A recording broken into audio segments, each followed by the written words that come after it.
All right, guys, the most anticipated interview from this podcast. I might just be capping, or I might just be fooling myself. But on this 10th episode, Memo is finally going to get to interview the GOAT himself, me. Yes, episode 10, the Memo podcast. Jose, you're finally getting your own episode. How do you feel? I feel personally about the episode, or just like my day. I mean, whatever, dude. I was asking about the episode, but if you want I feel great now that I just cracked a beer open. I feel fucking miserable because of my 11-hour shift today, but that's a different topic. So, how do you feel having your own episode though? Like we've been talking about it for like 10 episodes now. I just feel like I don't know if many people pay attention to us talking about that shit, but I feel like for us it's highly anticipated. So I feel like I hope it's as good as we already imagined it would be in our heads, you know? Yeah, for sure.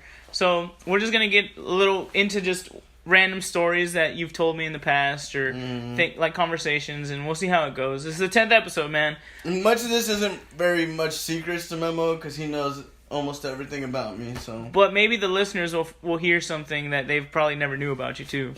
So it will be interesting. We'll see how it goes. So one of the things I was going to ask you about first before we get started is, this is your platform. This is your chance to say whatever it is that you want to say. I feel like you're a psychiatrist at the moment because you're like laying across the couch. Bro. So this is your chance to get anything you want to say. This is your platform. Oh God, you just put me on the spot. Everyone should fuck a fat girl at least one time. At least once. That's my motivation. That's the hot take. All right. Just cause think about it, dude. Like, we're fat, so like we want someone to fuck us. You know, like a hot chick to fuck us. So like it's karma. You know, you gotta fuck a fat girl at least once, and it's just a cycle, a circle. You know, like yeah, it will come around. Fat people need love too, Craig. Trust me. All right, let's go ahead and get started.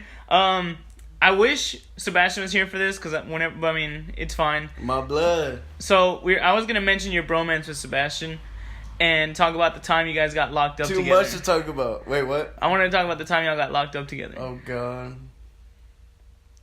So, me and Sebastian were being responsible, and we had a DD to go to Whataburger after we were drunk as fuck. A lot of people, I mean, obviously a lot of people don't know this, but every time I drink rum, I end up going to jail. I put that on my unborn, I put that on my grandma's kids, every time I drink rum, I end up going to fucking jail. I've only drank rum, maybe 4 times in my life. And all 4 times you've been to jail? Every single fucking time. Damn. So this night, I think we were drinking, Bacardi. Yeah, it's definitely Bacardi. We're shit-faced. His cousin is in town, or not his cousin, his best friend from Venezuela. His childhood best friend's in town living with him. The guy, if you listen to on his episode, the guy that, gets peed on almost every night. Because Sebastian's drunkenness can't handle his bladder, which I understand. But, he drove us to Whataburger. We were being responsible and got DD. And this guy doesn't speak any English, and if he does, it's very, very bad, horrible. We got pulled over on the way back after getting the food, which sucks. I maybe got 3, 4 the car ride fries, but I didn't get to enjoy my meal. So we get pulled over, we get all taken out of the car. But before we get taken out of the car, it was hilarious because the cop is trying to talk to a guy that doesn't speak English, the driver, and I don't say a word because I don't like to talk to police, but I don't say a word, but Sebastian, who does speak English, it was belligerently drunk. Belligerently retarded. So it's talking to either one person that doesn't know English or one person that can't form a sentence. Do you know what I'm saying? So it was hilarious, honestly. We all get taken out of the fucking car, blah, blah, blah. Sebastian is obviously torn. So he gets put in handcuffs almost immediately after getting breathalyzed. Well, he gets put in handcuffs because he's being rowdy. He's saying, fuck y'all, blah, blah, blah. Did he try to fight him or something? I don't think so. He might have, like, jumped at him or something, but it was nothing crazy. But yeah, he gets put in handcuffs, breathalyzed, all that stuff. Then, so does Luis. I go last. Luis gets breathalyzed. He passed. He did not drink that night. I get breathalyzed, and I'm drunk just as much as Sebastian, but for some reason I can handle myself a little better. You know what I mean? Mm-hmm. So I get breathalyzed, and I try to do the whole fluke where, like, I press my tongue against it, and, like, puff my cheeks up, and, like, pretend like I'm, like, make a weird noise, pretending like I'm blowing into it, and they started laughing at me, and I'm also, like, wasted at the time, and they're like, don't waste our time, actually fucking blow into it. So I blow into, prior to this, I told them, like, they asked me how much I drank, and I was like, yeah, I think I had, like, 2 or 3, glasses of wine with our dinner tonight. And after the breathalyzer, they were like, 2 or 3 glasses of wine, it looks more like 3 bottles of fucking wine. So immediately we get taken to jail, blah, blah, blah. We get put in the drunk tank before the actual cells because we're obviously retarded. And I sober up pretty fucking quickly. Especially after all that shit, because the only thing I'm thinking of is, god damn it, another case or whatever. The only thing that would be going through my mind is like, damn, I never got to eat my Whataburger. Like, that's the only thing that would be going through my mind.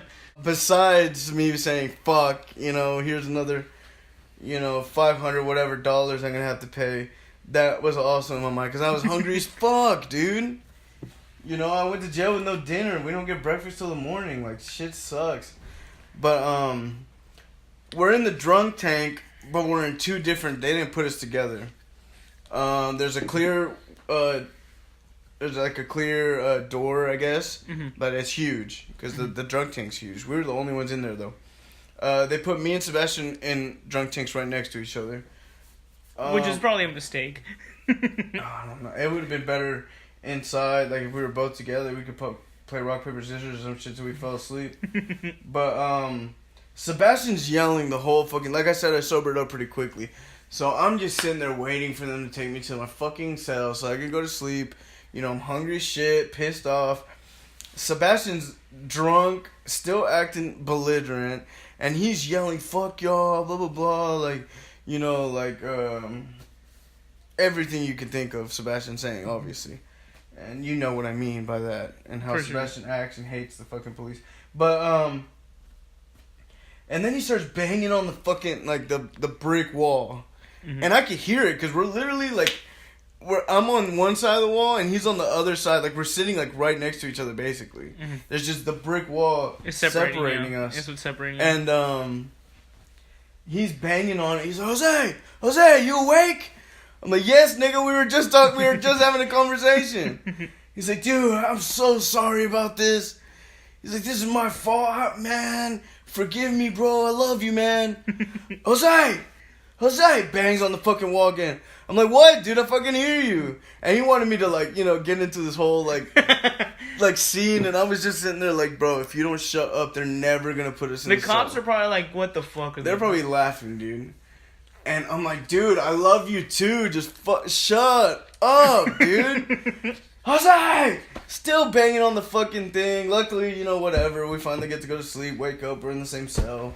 No paddle. We got out right then and there in the morning. And I completely forgot that I even had, like, until we brought it up, like, I completely forgot. Not that it happened, but I completely forgot I even had that charge. I don't even know what the fuck happened. Like, I didn't get community service or anything. I think I literally just had to pay a fine. Yeah. But, yeah, that was it. I think it's funny that y'all had a DD and y'all still went to jail. I know. Well, we were underage. Minor in consumption. Why did y'all get pulled over in the first place? Do y'all know? I think he saw us at Whataburger, and he saw how drunk y'all were? He knows who we are. I don't even think he has his... It's Sebastian's car, so I think they just saw us and followed us from there. I think it's crazy because Luis is probably freaking out. Like, he's not even from here. Yeah, he didn't. He had a license from Venezuela. And that right there just sends red flags. They could barely read it. They didn't know what the fuck it was. And, like I said, I didn't talk. I didn't say anything. So he's trying to explain it to him. No fucking English. And they just basically said, hey, if you want to keep driving around here, get yourself an American license. Which is fucking stupid. But, yeah. That was the time me and Sebastian got arrested. Is that the day y'all became best friends? I mean, obviously y'all were. No, we were already fucking drinking buddies before. We were already fucking homies. Like, I want to say, it started in like, I've known boy since 8th grade when he moved here from Venezuela. I was his translator, the shittiest translator you could ever fucking hire or whatever. And when I say shitty, I mean bad, dude. Like, I wouldn't even want to talk because I'm really bad at Spanish, and I'm embarrassed by how bad I am. Which I'm not even that fucking bad. But to people that are fluent, they laugh at my ass. You know what I'm saying? Just by messing up one word in a whole sentence. Whatever, dude. I'm getting off topic. But, yeah, we met at fucking 8th grade, which was, you know, how many fucking years ago? Like, 8, almost 9 fucking years or whatever. And, we became good friends around like 9th, 10th grade, and by like 11th grade we were hanging out every day. If it wasn't 10th grade, by 11th grade we were hanging out every day. And getting locked up together. And then by maybe 3 years ago is when we became like best friends. Yeah. Like hanging out with each other. Y'all even got a job together at a country club. We've had a couple jobs together, yeah. Well, the reason I brought up you guys working together and you guys working at the country club is because you actually went to the strip club for your first time, thanks to one of my coworkers. Was it a coworker? Yeah. So tell me about your first strip club experience. Oh God. My first strip club experience was probably almost 2 years ago. I was still living here at home. Me and Sebastian are drinking in the backyard. I remember y'all were like, dude, let's go. And I'm like, dude, it's 3 a.m. Like, let me go to sleep. Well, like, they don't close till 5. We didn't go at 3 a.m. You kept. There's no way. We probably went like 1:30, 1 a.m. Either way, I just knew I had to be up in the morning. And y'all were like, let's go. We Ubered to the strip club. I don't even think it was a Friday night for real. No, it was like a Sunday or a Monday. I think it was like a Sunday, Monday, Tuesday. Like, we were so, like, because all we do every night is just fucking drink and just talk about random bullshit, almost like the podcast. We would just talk about random bullshit and just laugh our asses off for hours. But, you know, we were just talking about how we never do anything, blah, blah, blah. And Tim hits us up right then and there. He's like, bitch, I know y'all bitches aren't doing shit. Like, come to the fucking strip club. I'll show y'all around. I introduce you to everyone. Mind you, Tim is a member at this strip club. He goes almost every fucking night. Do I have any cigarettes? He goes almost every fucking night. He has like a black card too, right? He's a member, so he pays. So for us to get in, we'd have to pay what? You know, $30, $20, $25. So he pays $1,000 for a year, and he could show up as many times as he wants without getting charged. And since he goes so often, he knows every single stripper, so they basically just give him dances for free. Because they become friends. So when he said, hey, I'll introduce you to everyone, blah, blah, blah, he's a man of his word. We showed up, and at first it wasn't like we got a table, we sat down, got some drinks. We walked around the whole strip club as he introduced us to everyone. All the strippers? All the strippers, the regulars, you know, the gangbangers and fucking drug dealers and, you know, just like the white trash and the rich-ass guys, you know, the fucking rich Indians. Like, everyone that was in there, he just went around and introduced us to. And then it was like being a kid in a candy store. You know, we're already drunk. We show up, drink more. Like, you know, in a strip club. The titties everywhere. It's a full nude as well. And I think it was BYOB. So we're all over. After he introduced us, he's like, have fun. We're all over the fucking place at this point, dude. I could just imagine y'all, like, running $20 around. a dance, dude. We got so many fucking dances. Because we were like, all the girls, like, they were actually really good looking women. So we like, obviously, we were like, no, I want that one. No, I want that one. No, I want that one. And instead of just getting like 1 or 2 dances, we ended up getting like 5 or 6 each. Or I don't even know. Like, it could have been way more. I just don't fucking remember. I have the shittiest memory. But it's funny because Sebastian paid for it was almost like a couple's dance. Like, we got like 2 of the best looking girls. One was a very, very attractive looking girl and her best friend. and it gave us like best friend lap dances because me and Sebastian were best friends. So we didn't sit like thigh to thigh. We weren't exactly next to each other, but it was like me, a space open, and then Sebastian. We were sitting on this couch. And so one stripper's dancing with Sebastian, one stripper's dancing on me. And I feel bad because Sebastian actually paid for this lap dance. And I'm drunk as fuck. You know when I'm drunk, I'm ignorant. I don't care what the fuck that reminds me, I gotta take a chug. I don't give a fuck what comes out of my mouth. I look over at Sebastian, and I'm like, hey. I was like, I don't like this. I was like, she's not hot enough for me, dude. And I made him trade girls with me because the other one was a lot finer. And Sebastian didn't know what to say, you know, because he knows I'm an asshole when I get drunk.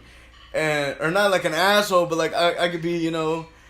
You be pretty upfront. Explicit, upfront, you know, like not give a fuck type person. And, I wonder what the strippers were thinking. I was like, yes, they're getting paid, so they probably thought it was rude as fuck, but like... I was like, yeah, she's not doing it for me, dude. We're gonna have to we're gonna have to switch or something. Yeah. So I moved the stripper over, and we changed girls. Because the other one was a lot Dallas. Shout out to Dallas from Bucks Wild. She was a lot better looking. Well, I heard she got pregnant and had a kid. So who knows what she looks like now? She's probably torn up, but. She was like in her 20s, like she like late or early 20s, like she was fine, like, but for having a bad memory, I remember her fucking name. Yeah, you but remember. But I switched over the girls, and Sebastian doesn't know what the fuck to say. You know, he's just like, this is awkward, like, cause she's looking at me all fucking the girl that I told to get the fuck off me. She's like looking over, like, damn, like this nigga broad as fuck, like, but yeah. I stole the love of his life, because to this day he still talks about that woman. He's the one that got away. He really, really found her attractive, and I was an asshole and just kind of said, "Nah, I'm just gonna snatch." You think you could date a stripper? Yeah. Yeah, you'd be okay with your girlfriend being a stripper. Mm-hmm. Okay. No, I'm just curious. Keep going. That's just like insecurities. I mean, I wouldn't be like all right with the thought of it. Like the thought of her dancing for other guys, but at the same time, they make a lot of money, and it's not like most strip clubs, you can't touch them. And I mean, you're the one that's gonna end up going home with her, not them. So unless she was like a sleazebag, like a hoe, like. Well, what about and behind my back? What about a porn star? Could you date a porn star? Because at that point, I don't know if I could date a porn star. Because at that point, it's their job to sleep with these men. You know what I'm saying? I mean, yeah, I know. I mean, obviously, like, a lot of them are married and shit, but I think at that point, you are into, like, that open relationship. Like, they're probably allowed to fuck other girls. You know what I mean? Like, people are into open relationships like that, where they're, like, or like, swingers and shit, you know? So I'm sure, and I would have to be, like, that comfortable. Which, if she would let me fuck someone else, maybe. But, like... I don't know. I can't see myself, like, enjoying the fact that my wife is getting, you know, satisfied by someone else. Yeah. How much do you think you spent that night, by the way? I don't remember. We both spent different checks, but I think Sebastian, if I recall, I think he spent, like, $900 that night. Jesus Christ, dude. Mm-hmm. And it's funny because, like, one of the girls, like, the finest one there, finer in Dallas... Dallas was cute. Dallas was fine. But, like, obviously I'm bougie. So, like, I think the first dance I got from... Yeah, it was my very first dance from a stripper. Because I remember they took a picture of me. There's no pictures allowed in the strip club. But they snuck one. Tim doesn't give a fuck because he knows everyone. He knows the guards, everyone.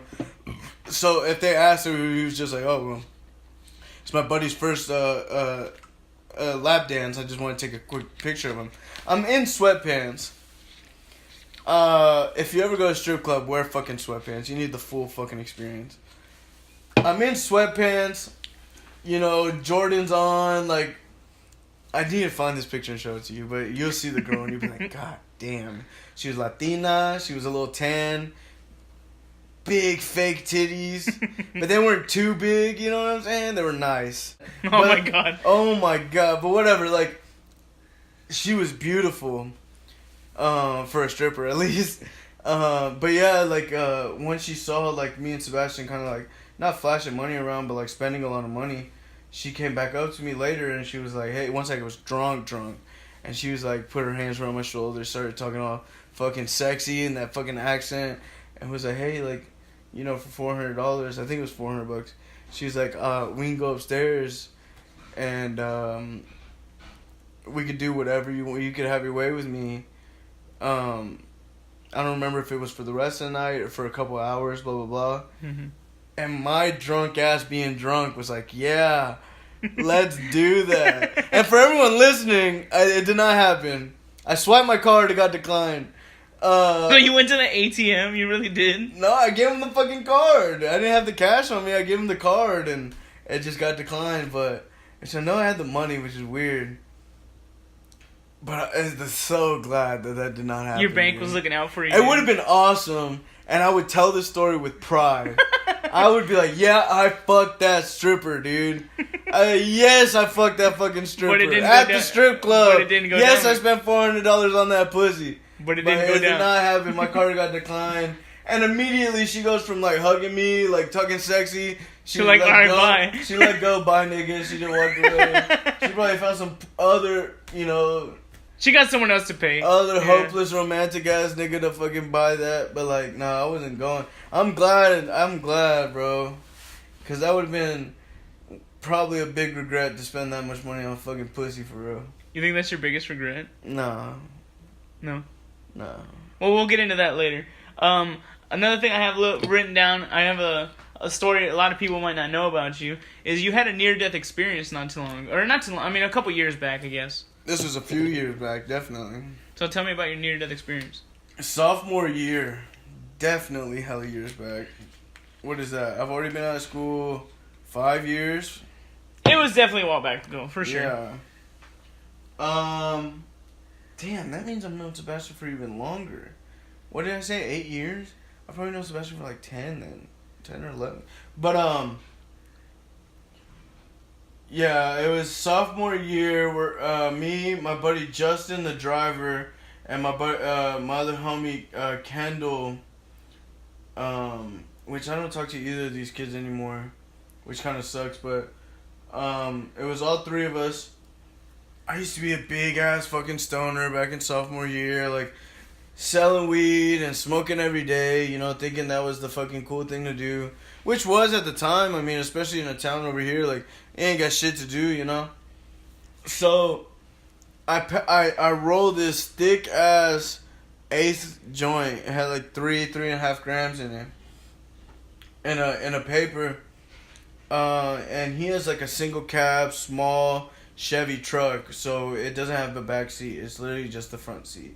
Mm-hmm. The driver, you could push the shit up, middle seat, then passenger. Mm. So we're either in my driveway or his driveway, which is the same neighborhood, whatever it was. He's driver, I'm passenger, Kendall in the middle. We hotboxed it. I think it was his driveway. We hotboxed this fucking joint, and it's fucking good ass weed. This is when I was getting weed from Colorado, you know, and this is years ago. So this was before other niggas were getting weed from Colorado. You know what I'm saying? What's it called? We hotboxed the truck so bad that you could barely see. Well, Kendall's black, so obviously, like, it was hard to see him for real. But, you know, Justin on the other side, like, it was hard to see him. You know, I mean, it was also like 6, 7 p.m. So, like, it's getting darker, but with all the smoke, like, you could barely tell who's sitting next to you at this point. And Justin is already a shitty driver. Like, I've almost died Justin in his car, is an asshole, dude. Yeah, I've been in his Justin's car. Justin's a fucking asshole. Justin Anderson, if you ever hear this shit, I'm saying it on the record. You're a fucking dick. For almost killing you? You're a fucking prick, dude. No, I mean, he's just, he's a good guy. He's such a bad driver, dude. He like does it on purpose. He's like, and he'll look over you and smile with that goofy ass fucking smile. Like, God, like I'm like holding on to my shit. You know, like I'm like, nigga, we got weed. I got weed in this car, and I'm not talking about like a gram or two. I'm talking about like weed in this car, nigga. Like, so, after we hotboxed the blunt, blah blah blah, Kendall's parents were strict as his daddy was strict as fuck, fool. So obviously we were supposed to be at a basketball game, for the high school basketball game. So his dad knew like around like 9. So it wasn't like 7, it was like 8 or whatever. Around 9 it was supposed to be over by then. So he's blowing his phone up, he wants him to come home, all this bullshit. So me and Justin are still down to hang out, so I say, alright, I'll go with you, drop him off, we'll come right back, you know, and blah blah blah, we'll keep doing whatever we're doing. We're driving to drop him off, and you know Ottinger Road? Yeah. How it's like super curvy? Or not curvy, there's just a bunch of fucking... Turns? Not turns, but they're literally curves. Like, and there's trees everywhere, and there's just a bunch of curves. It's a curvy-ass road. You know, it's long as fuck, too. It goes on forever. We're driving down that road, and I remember there's this long-ass... Like, it goes into a long-ass turn to the right. Like a wide fucking turn. Curve, I mean. And then immediate, like another curve to the left. And no stop signs or nothing in between. It's a straight shot. Or not straight shot, but you know, you drive straight through. Yeah. And Justin being fucking Justin, he's speeding the whole fucking time while we're going. And at the time, I wasn't thinking much of it. You know, I was thinking like, dude, you need to like chill, you know? Like, it's not as funny as you fucking think. But I would be scared out of my fucking mind because I know Justin. I really wasn't paying... I would be terrified. I really wasn't paying much attention because we've driven down this road thousands of times. You know? And he starts trying to be funny with it. He takes that wide right, trying to drift it. Tokyo drift ass. So he starts fishtailing. So the back wheels are shaking back and forth. You know, left and right, left and right. He loses control of the truck. I think he hit the brake and he turned the steering because it's going left, like the immediate left curve. So he turns his steering wheel. So now I'm passenger, and we're sliding on the side. Like, we're not like, you know, tilted over or anything, but we're sliding on the side, going fast as fuck. It's like a 30. And we were going at least like 50, 60 miles per hour. And we go off the road to a small ditch and hit an extremely big tree. It tore off. It almost tore off. If it didn't, I mean, you could definitely see inside the truck. But it basically tore off the bed of the truck. The impact, like, you know, broke all the fucking windows, shattered all the windows. You know, the doors wouldn't open. They were, like, slammed shut. Did you have to climb out of? We had to climb out of the windows. Justin's crying. I don't know if it's because he's like, damn, I fucked up, or if he's like, damn, like, there's no, like, you cannot return that you're not getting that truck back. You know what I mean? It was past the point of getting fixed, pretty much. It's not gonna get fucking fixed. Yeah. He's on the floor crying. Kendall cut himself pretty bad climbing out of the truck, which is kind of funny. Cause he starts waving his hands in the air. Oh my god! Like a high pitched ass scream. He's like freaking the fuck out. And I just remember him because we're a 5-minute drive away from his fucking house, so maybe like a 20-minute walk. You know, he starts taking off running, but he's waving his hands in the air with a high-pitched scream, like, like, I don't even remember what the fuck he was saying. I could just picture that. But it's like, you know, one of those things outside the car salesman? No, he that did are not. just like waving around like this. That's what it looked like, and that's why I died laughing. I started laughing for real. But yeah, he took off. Mind you, the tree we happened to fucking hit directly, like diagonally across the street, is the city's K-9 unit. Policewoman, like the policewoman with the dog. She lives there. Yes, she told us she was outside when this happened. And when Justin tried to tell her that the road must have been slippery, you know, like he lost control after turning, and that's when we hit. Mm-hmm. She was like, "You're dead ass fucking lying." Mm-hmm. I was outside taking my dog out or something, and she could hear. And she watched the whole thing happen? She could hear us coming around the corner, like fast as fuck, boom, losing control and hitting the fucking the tree. Mm-hmm. But before she came over, I knew where we were, and I knew, you know, obviously, polices and shit, ambulances were about to show up, fire department, whatever. So I start walking down the street. And I throw a bag of weed, and then I come back and I just sit down. And, you know, Justin's still fucking shaking and crying and shit. And I was still laughing because of Kendall. Shout out Kendall, by the way. He'll probably never hear this. He probably won't. We ended up robbing that nigga. What? Yeah. Okay, no, keep going. Alright, well, what's it called? The canine flips her lights on. She drives over, even though she could literally walk over. That's how close she lives. I guess she wanted to bring her dog or wanted to fucking, you know, whatever, call it in. Mm-hmm. I'm sitting there on the curb. Justin's literally, like, on his hands and knees, you know, like, crying. And they call in a few more officers and shit. And instead of, like, asking us, you know, are y'all okay, blah, blah, blah, like, you know, what happened, obviously she saw and heard everything, but, like, instead of, like, caring, they went straight to the smell of marijuana and asked us where the fucking weed was, because they were like, oh, when I tell you this was some good-ass fucking weed, it smelled like a pound, they said it smelled like a pound of straight, like, raw marijuana. Like, if I had a pound of marijuana sitting in the car. Mm-hmm. And they were mad because there was so much glass everywhere that they couldn't send the dogs in. So they had to manually, like, rip open the fucking everything inside the car. They had to rip it out. There was a citizen on patrol at the scene, and he starts walking down the street with the flashlight and end up finding weed down the street.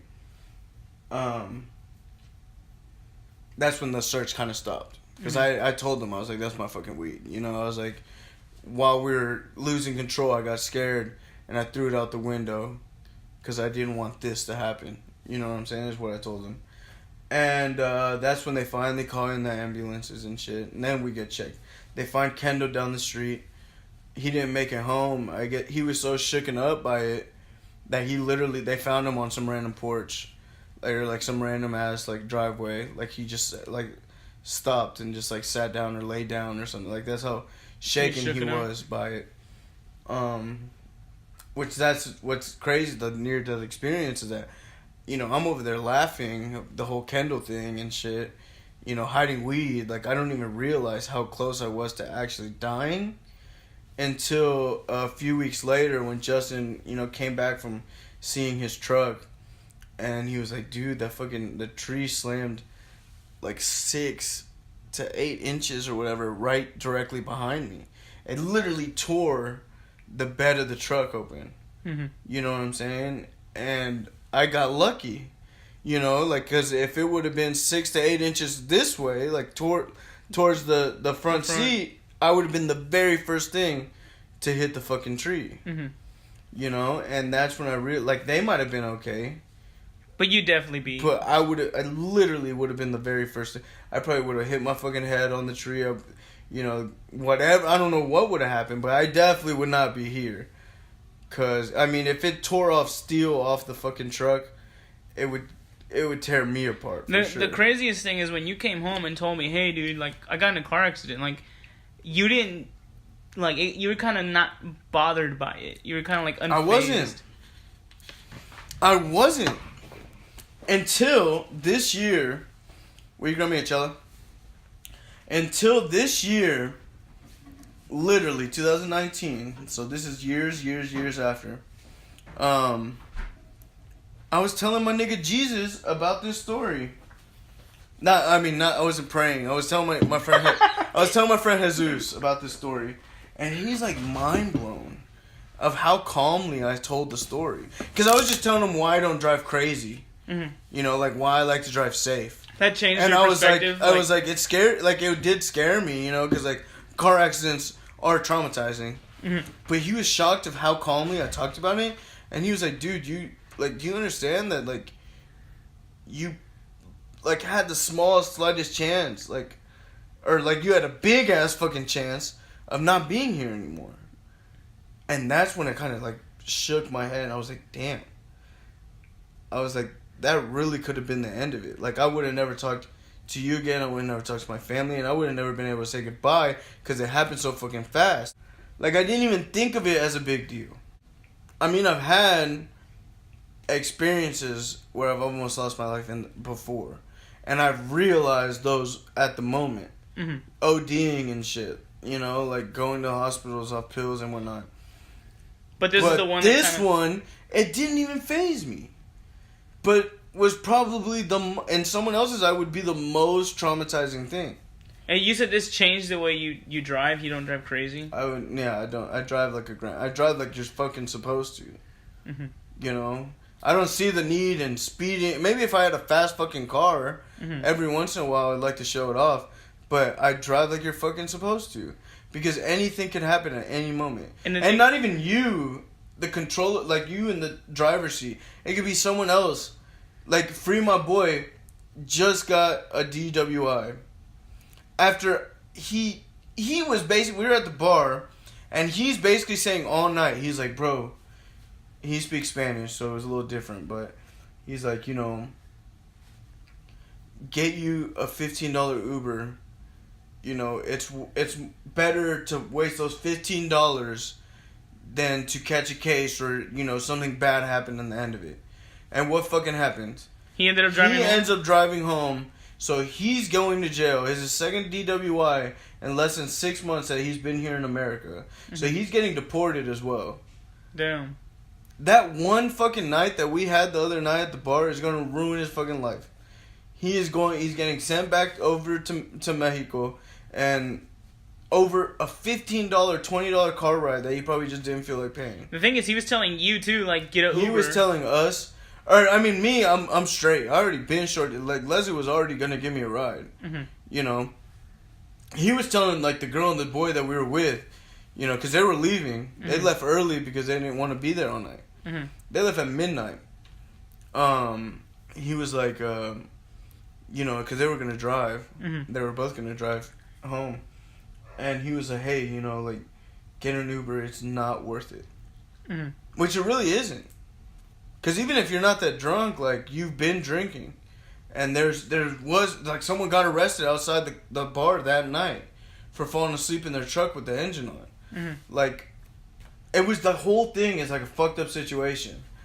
But, yeah, it's not even, like, you being the driver and driving safe. Like, you never know who else is on the other side of the wheel, you know? Just because you're doing everything you're supposed to doesn't mean that someone else isn't fucked up, or, you know what I'm saying? Like, you could die or get seriously injured just by someone else's mistake. Mm-hmm. So it's crazy. And another thing, you don't really think about how crazy it is when you get into a car with a drunk driver, how much you are putting your life in their hands. Half the time you're slammed too. Yeah. Why would you care? You don't think about it. You know, and I've made that mistake many, trust me. I mean, for those of y'all that know, y'all know. But yeah, I've made that mistake many times. And it's like your mentality at the moment, you're like, I got this, I'm fucking good. You know, like you might be drunk, but in your head you're like, no, I can handle this, or I've done it before many times. There's many times I wake up the next morning, I'm like, how did I get home? Yeah. How did I get home? Because I drove, obviously. But how did I not die driving home? I've had that thought many times. Waking up in my bed, perfectly fine and safe. Like, I could be dead right now. This could all be a dream from a fucking drunk car crash that I had. I would never even know. Mm-hmm. I've woken up so many times and been like, how did I not hurt me or anyone else? Yeah. You know, people got to think about that shit before they fucking get behind the wheel. Definitely. That's definitely something people need to do. I mean, it's one thing to say it, you know, but it's something that people have to do. You know, people got to do better. You know what I'm saying? I alluded to it earlier. I asked you what your biggest regret was. So I think I'm gonna ask you if you can go back and tell like your younger self, give yourself some advice. What would it be? It would be what I just told you. Basically, I would tell myself never, or not never, but I would stop myself from becoming an alcoholic. I would give myself advice or tell myself what's gonna fucking happen if you do this routinely, like constantly. You know, not just like, hey, have a good time every once in a while. It's your buddy's birthday. Go have a, drink. You know, like, oh, it's Friday. Hanging out with hoes. Like, yeah, drink. Coming home after work, watching TV, doing nothing, drinking all night. That's what I would have told myself not to do. Me and Sebastian sitting in the backyard doing nothing, drinking every night. That's what I would tell myself. It probably doesn't help. I'd be like, go spend some money and go watch a movie. Go to Brunswick. Go to Main Event. Instead of just drinking all the time. Instead of just drinking. And it probably doesn't help that we're doing a podcast and getting drunk. No, I love it. I mean, at this point, we're grown ass adults. So like if we choose to fucking drink, that's our fault. You know what I'm saying? Which is crazy because like I was talking to today. All right, so the reason why I drink, or not the reason why I drink. Let me rephrase. Let me restart. I was talking to my like the kitchen manager today for my job, and he's going on about 7 months sober. And he's the type of guy. He's Hispanic. He's if he's not Mexican, he's El Salvadorian. But with Hispanics, we're known to have a big fucking problem with drinking. Which he did. And when I mean you're an alcoholic, you're a drinker, I'm not talking about, drinking a couple beers a day, at least. I'm talking about 12 to 18 beers at least a night. Then I would consider you an alcoholic. That's what you and Sebastian used to do on a regular basis. That's what I do now. Still. Maybe not that many, but like I can. I could drink 12 beers in this sitting and not be intoxicated like I should because of my tolerance. But whatever. 12 to 18 beers every night, you have a fucking problem. He quit cold turkey. And he said like it was some of the hardest shit he'd ever had to do. But that man has balls, dude. That man has some fucking balls. He quit cold turkey because he chose to. I mean, he was on his third DWI. He's been deported so many times because of it. What's it called? He was just telling me how he put it down cold turkey, and he's never felt greater about himself. But he told me about the struggle to actually become sober, and it was mind blowing. He didn't have any withdrawals because he kept himself busy. He constantly drank water. Because he felt like he had to. He had to have that bottle in his hand. You know what I'm saying? Kind of. He said every time, he would stop going to the gas station to buy Red Bulls or to buy, snacks. Because when he was in there, he had the drive to go get himself some beer.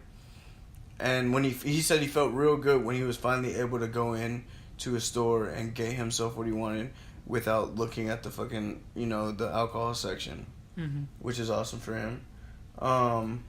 He's in great shape now, but the shit he was telling me was mind-blowing. Like, he would have dreams of him being drunk, and he would wake up literally thinking, like, damn, did I fall off the wagon?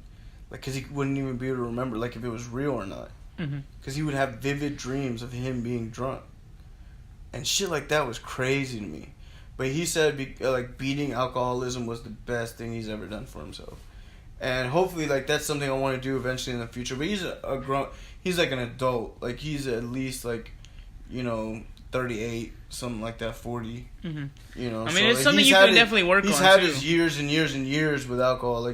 He's gone through his kid stages, his young stage where, oh, this is fun, oh, blah, blah, blah. And then suddenly you become an alcoholic because you're constantly doing it. You know what I mean? But yeah, it was kind of inspiring. And then I was telling after I heard that, I was like, damn, I kind of just don't. I don't even want to drink tonight. I want to go to gym, you know, come home and sleep. But then, you know, ended up having a shitty ass day at work. So the only thing I wanted to do was get That's a an fucking excuse, drink. man. I feel like It's an excuse, but you know that's what happened. Like, you know, literally had a shit day at work, and I wanted a fucking drink.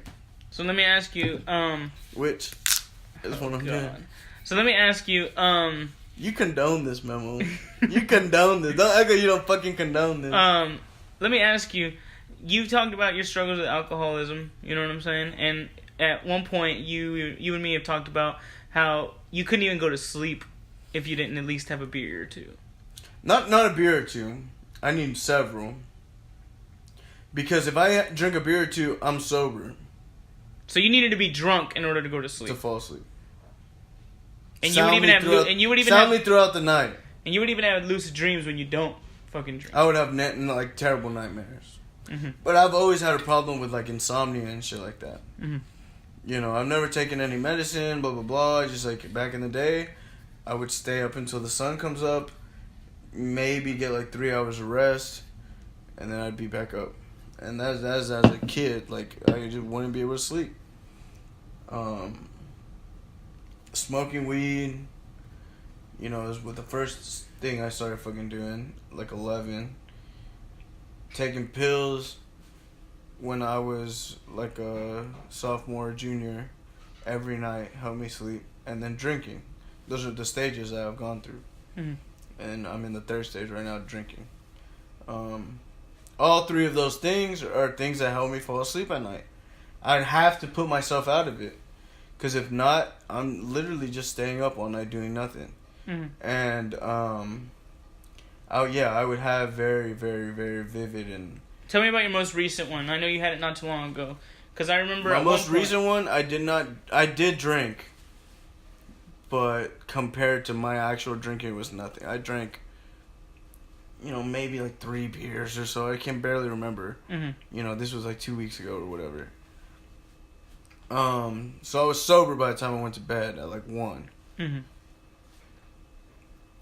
I could not sleep. I remember I went to sleep early, like 1. And I had to be up at like maybe like 10 a.m. or something. So I had a good amount of time to sleep. Mm-hmm. And I was tired, which was the worst part. That's why I didn't even drink. Because I was so tired, I just wanted to have some rest. I felt like I was out of it. So I was asleep, but I was awake throughout the whole thing. Mm-hmm. It's really weird for people that don't understand. Mm-hmm. I'm sure... It felt like my body was moving on its own.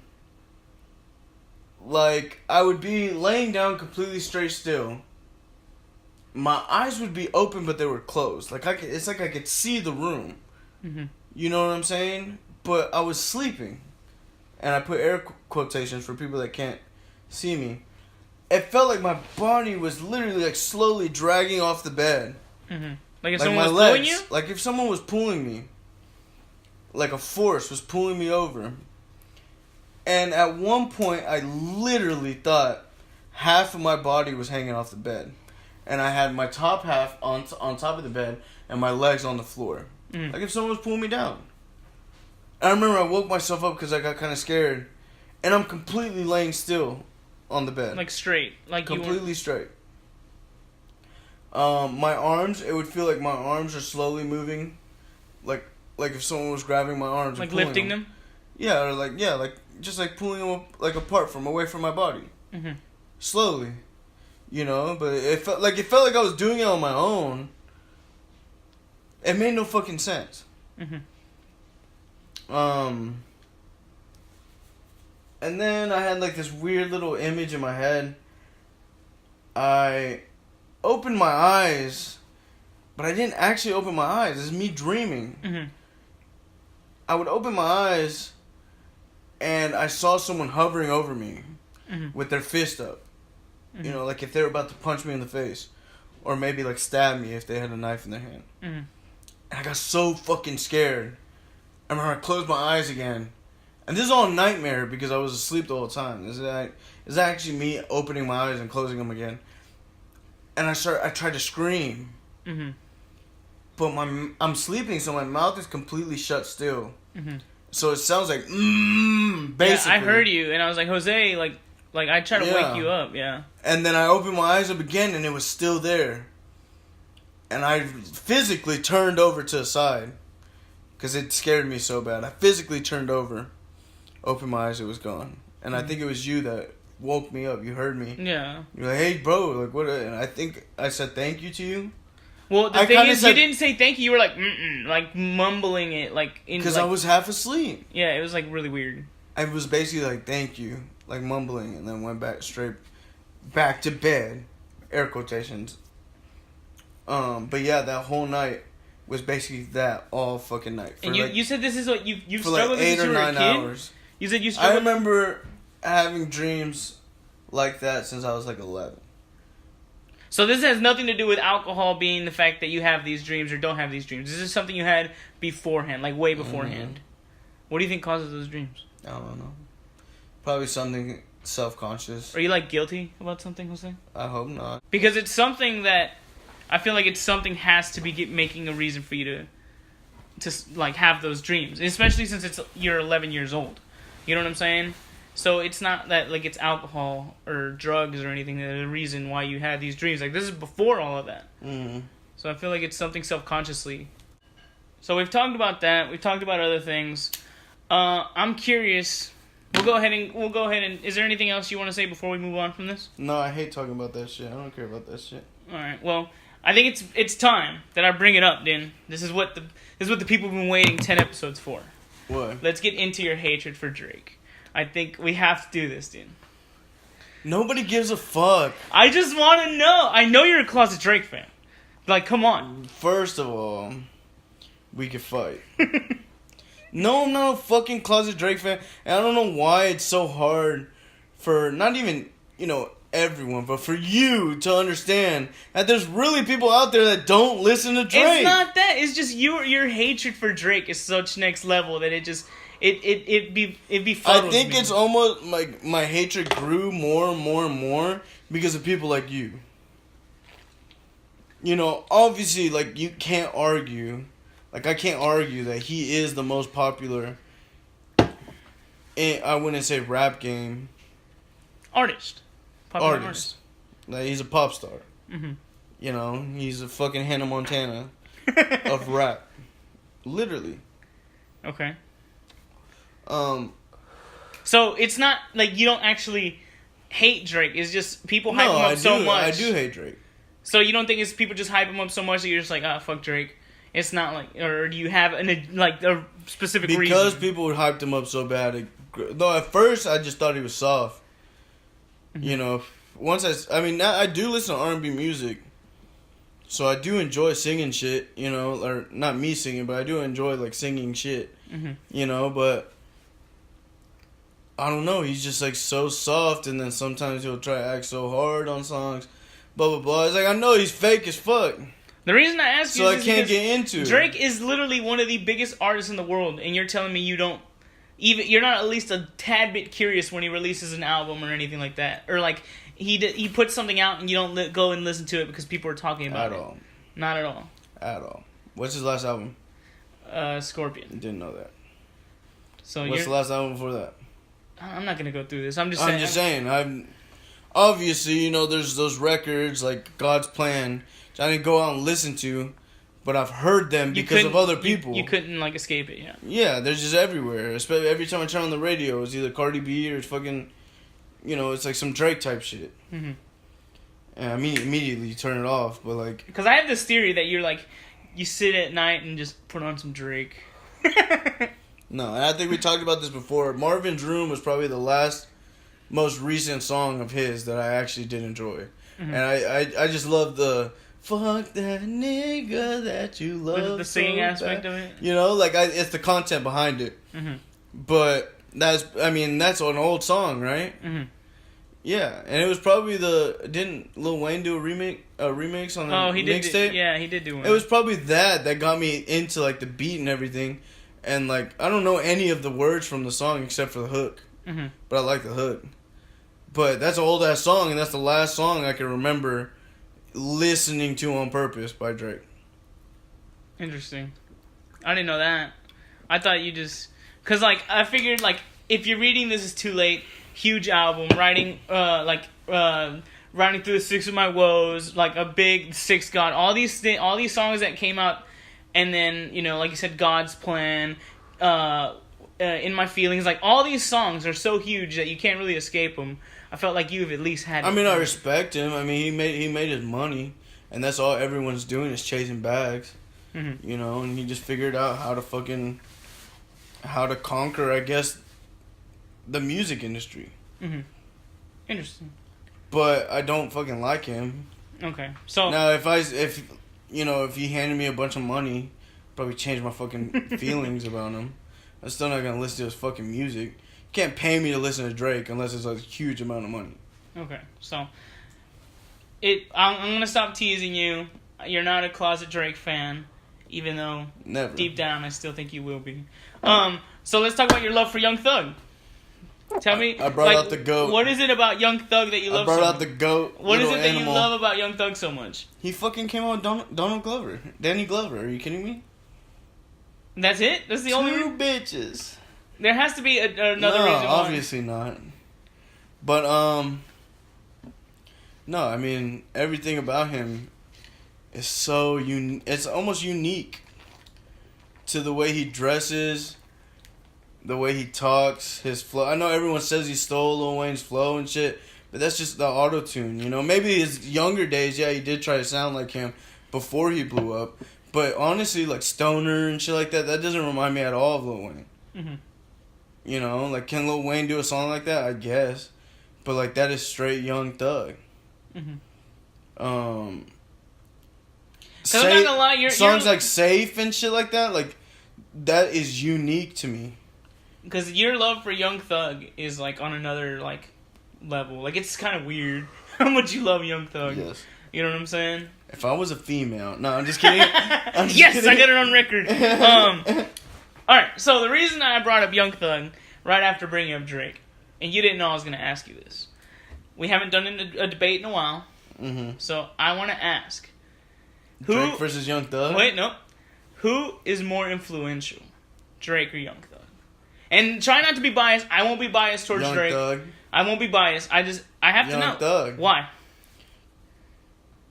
Because, I mean, Drake steals everyone else's flow. Well, okay, I knew you were going to say that, but beforehand, when Drake first came out, he was kind of the guy that popularized, like, sing-songy rap songs. Like, he's not the one that invented it, but he made it popular for the mainstream, making sing-songy songs. A lot of people being okay, like, open with your feelings type music, which, you know what I'm saying? So, I don't know. I don't think that's true. Well, how? People always been rapping about their feelings. People always been talking about but beforehand, it's not fruity to talk about No, but before Drake came out, everybody was, like, either making gangster rap or they were making dance songs. When Drake came out and he was starting being more personal... That's when other people kind of started doing it. Every song Drake has is like that. Other rappers, you know, they would have like a 16-song album, and yeah, like 13 of them will be, you know, hard-ass songs, and, you know, they'll have like 3 love songs or something. So it's not a love song doesn't make it personable, though. Like, Drake would, like, let you into his life, kind of. More, like, he wouldn't be afraid, kind of, to, like, let you in. Like, yeah, you could... He wasn't like... Well, people always talked about their feelings and what they're going through. They just didn't sing about them. They would just rap about them. You know, and not every rapper can sing. So I don't get what you're saying. Like, I don't think he made it popular to rap about your feelings. Because you might think that he did, but, I mean, people have always fucking rapped about it. Okay, so I gave you a little bit of why I think Drake is more influential. Now tell me what makes Young Thug more influential than... Ask any upcoming artist.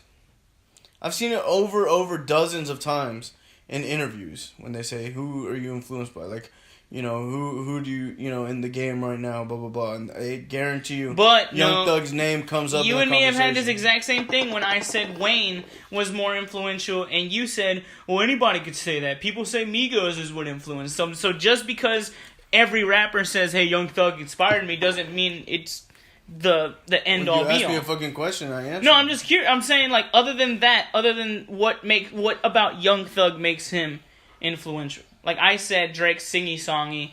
He's more personal. What is it about Young Thug? I think Young Thug should have been a superstar. And he's, like, borderline, but he never, like, had that big, like, momentum into superstardom or whatever. Mm-hmm. But you can't argue. Like, he is influential to a lot of these artists. I think the most influential thing Young Thug has ever done is put on a dress.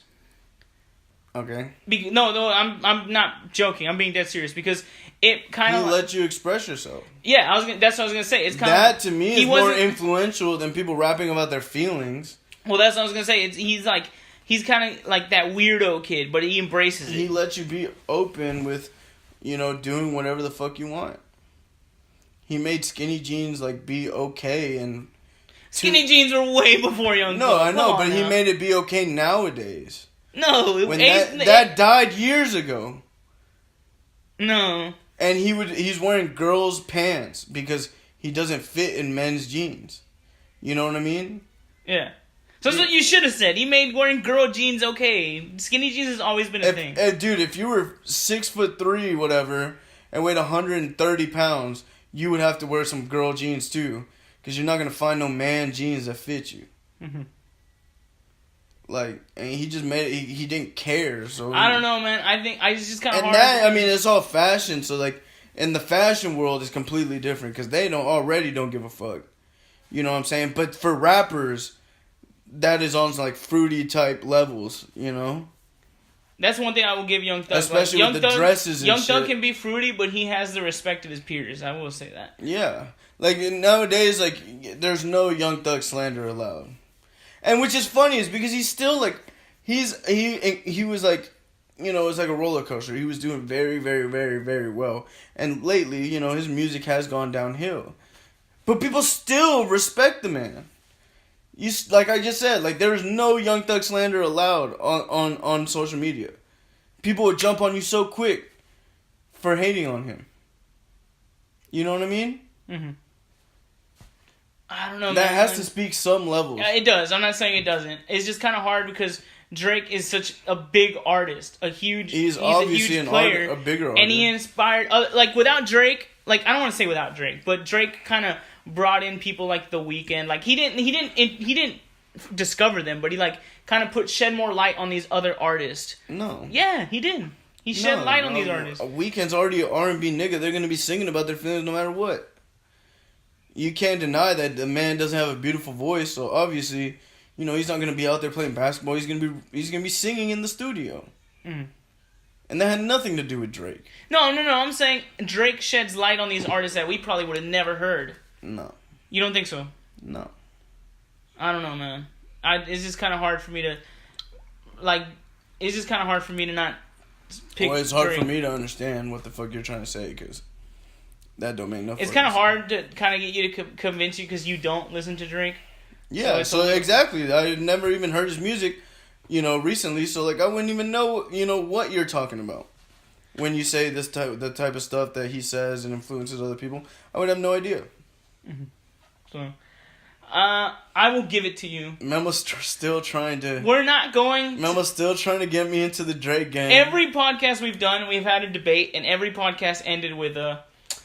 I guess we'll leave it up for the people to decide, but I'm going to be nice on your episode. I'm going to say... Yeah, bitch. Young Thug is more... Yeah, bitch. Okay. Jose, we've been talking about it since episode 1. You having your own episode. You finally got one. Was it everything you wanted it to be? I mean, I guess.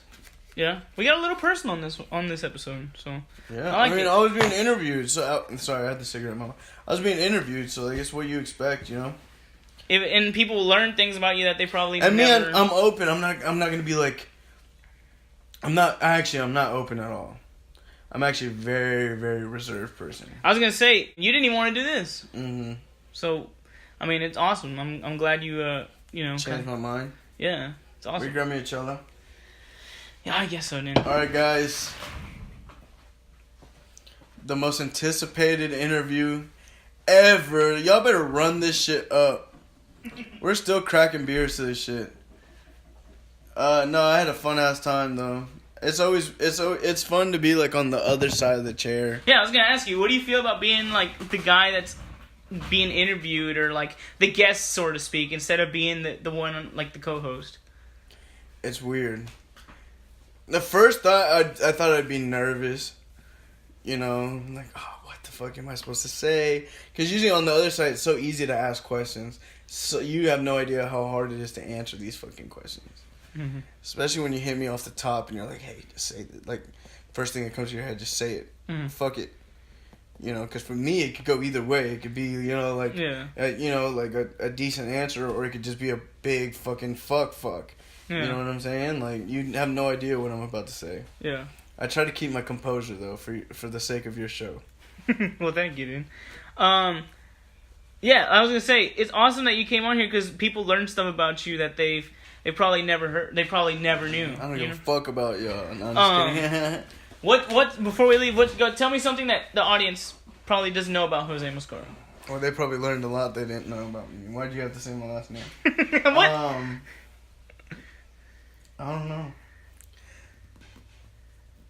That is a hard question to answer. Something that people don't know about me, especially after opening up so much. But I guess if I had to answer, I would say I am a freak. What? I am a freak. I eat ass for real. This is not what I'm... Okay, this is the end of the episode, guys. I suck toes for real. No. I suck toes This for is not real. what I meant, dude. Oh my god. No, the episode's over. Bye, guys. That's not what I meant at all. You asked me a question. I'm answering the question. I'm not even drunk. Okay, so we'll go ahead and wrap this up with the final thoughts. Where do you see yourself in 10 years? Oh, you don't even care. You just No, keep we're going. gonna breeze right through that. Final thoughts of the episode. Where do you see... That would have been a good ass conversation. No, we were gonna breeze right by that. You'd be like, when's the first time you ate ass? No. Where do you see yourself in 10 years? I'm 23 now. By 33, I definitely don't want to be a scumbag. Mm-hmm. You know, with the habits I have now. I want to be, like, you know, like starting a family type shit. Starting my actual real life. You know, more mature, grown up, you know. Which you should be by that age. You know, you should be before that age. But right now I'm still young and I'm still living. Reckless, I guess you could say.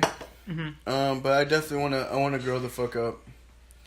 And I want to be a normal... I just want to be successful and I want to be like a normal ass person doing normal ass shit, or maybe not, you know, like going a fun route would be cool too, but I just want to be healthy and I want, you know, definitely like settle down type shit. Yeah, that's good, man. The burp was perfect for that. But yeah, that's good, man. But I definitely want to be more mature and, you know, maybe start a family type shit. Yeah. Well, I guess that's gonna do it for this episode, man. We've been doing this for 10 whole episodes. I appreciate everyone that still listens. It's great. You know what I'm saying? Get a lot of good feedback. I know I said I'm an open book or whatever. Like, I'm freely say whatever, but there's a lot of editing on this one. Yeah, thanks to everyone that still listens. 10 episodes. I hope we go to 10 more, 20 more. Who knows where this podcast can go in the future. You know, I eventually want to get into doing video podcasts instead of just audio. If Jose would just let himself get filmed. No. I got haters for real. I got enemies for real. So follow me on Twitter at Jose Has a Boner. Why did you come up with that handle? I'm curious. Like, it's been my handle since like 5th grade when I came up with it. And I've never changed it. I never will. It's so funny and random. And I'm a freak. Oh my god. Well, with that, we're gonna go ahead and peace out on this episode, dude. So, yeah, episode 10. We will see y'all next week for the next episode, and thank you guys for listening, Jose. Sweat.